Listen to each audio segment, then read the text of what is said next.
The station repaint has begun, potential station theming has started to be installed, and yes, you guessed it right, more track has gone into place. Hello there, and welcome to yet another exciting Nemesis update. Over the past few weeks, so much work has been happening with Nemesis, it's absolutely incredible. It's happening at a faster rate than it took Alton Towers to get Nemesis Sub-Terra open. Bear in mind, those are 4 drop towers, and this is a huge roller coaster, but so much work has been happening in the past few weeks, especially on the station for Nemesis, because scaffolding has gone up. And that's the end of the update. Thanks for watching. No, but scaffolding has gone up and painting has begun on the top of the Nemesis monster, the Nemesis Beast.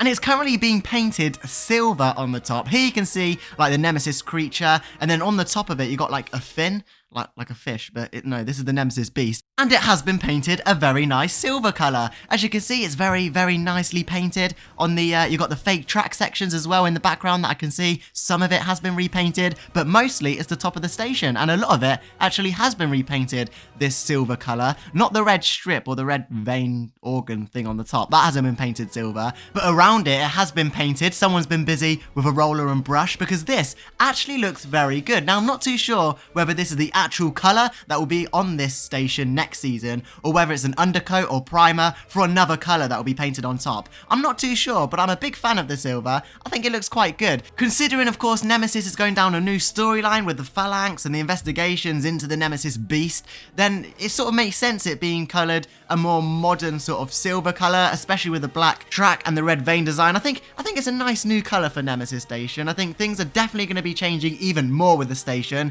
Not just the repaint, but we saw earlier this season that they were actually knocking down some of the exterior, so that's all going to be replaced with new fiberglass or whatever material they use. But yeah, it does look really nice. I like the new silver colour. Whether this is an undercoat, as I said earlier, not too sure. But painting has begun on the Nemesis Station, and let me know what you think to this new colour. It kind of, for me, looks like a fighter jet. Pew pew, psh, psh, kill the Nemesis Station. Talking of the Nemesis Station, let's talk about the new piece of theming that's been spotted towards the lower section of the station. It's actually floor level, and it's this circular shape with like jagged edges.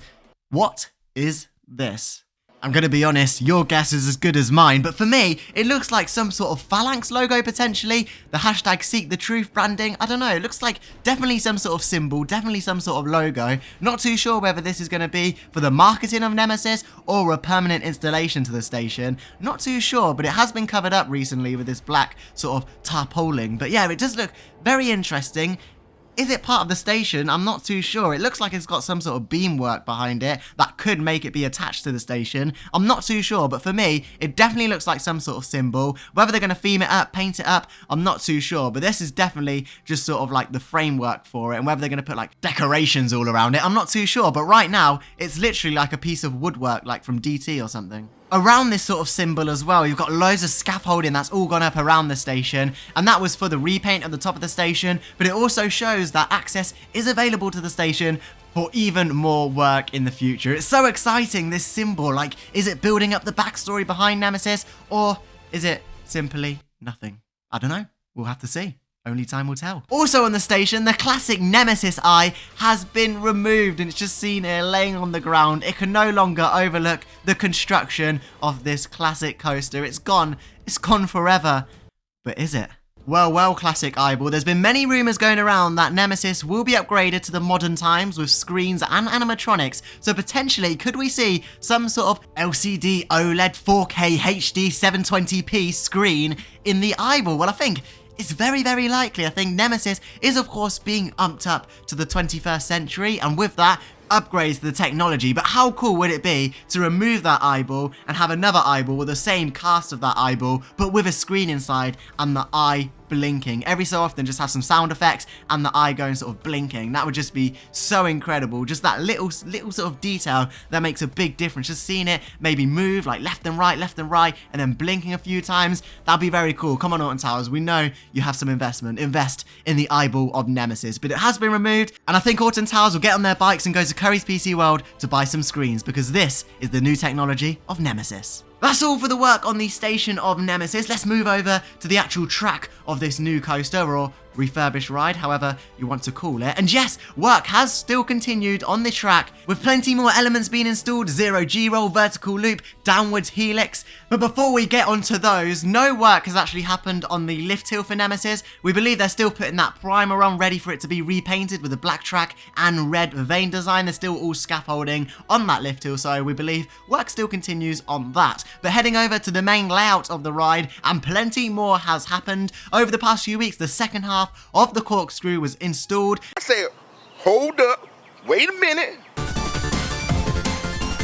And actually, when I last did the update, literally the next day, the second part of the zero G-roll was installed. That's just typical.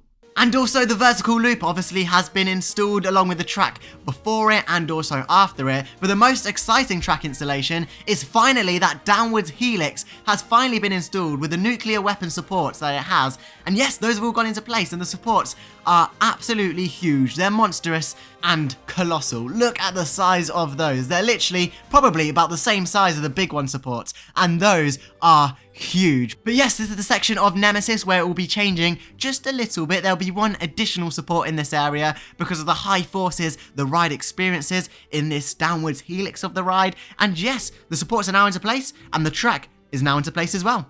I think for me, the vertical loop is definitely the most exciting bit of Nemesis track that was installed, but also the downward helix, because it's interesting to see just how much thicker those supports have got since the old Nemesis. Like, they've really grown in size. But most of the Nemesis track has now been installed. It's crazy to think that this project only started in the close season and this season, and basically all the track is now back into place. I reckon with 75 to 80% of the track has now been all installed. It's just that first drop and the barrel roll, and a little bit after that needs to be complete. But apart from that, we've got the vertical loop, we've got the zero G, we've got the downwards helix, and not forgetting the rest of the track pieces. It's so exciting. Steve Foster Cranes has been working very hard lifting all these track pieces into place. And talking of cranes, I saw this very interesting Facebook comment the other day. Someone was saying how potentially Alton Towers could get another crane into the Nemesis Eye and just let people go on it, of course, safely with like a platform at the bottom where you stand on it and the crane slowly swings about or moves about, and you get like a really cool aerial look at the Nemesis Eye. Of course, it being an upcharge attraction,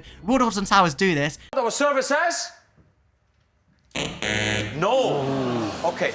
But there we go, all of the latest and greatest Nemesis updates from Alton Towers. I think the most exciting part of this update was, of course, that station work. It's so exciting to see what they're going to be doing with the station, the animatronics, the screen, so the eye will be very cool to see what they do with that. It's all very exciting, and the track, of course, nearly all complete. Just that first drop, barrel roll, and a little bit more, then the Nemesis retrack will be complete. I just made it sound way easier than it actually is, but, you know, it will be complete soon. Thank you all so much for 3,000 subscribers as well. We'll be posting much more summer videos, so stay tuned. Next milestone, 4,000 subscribers. Let's get there. If you're still watching, let me just get my national statistics out.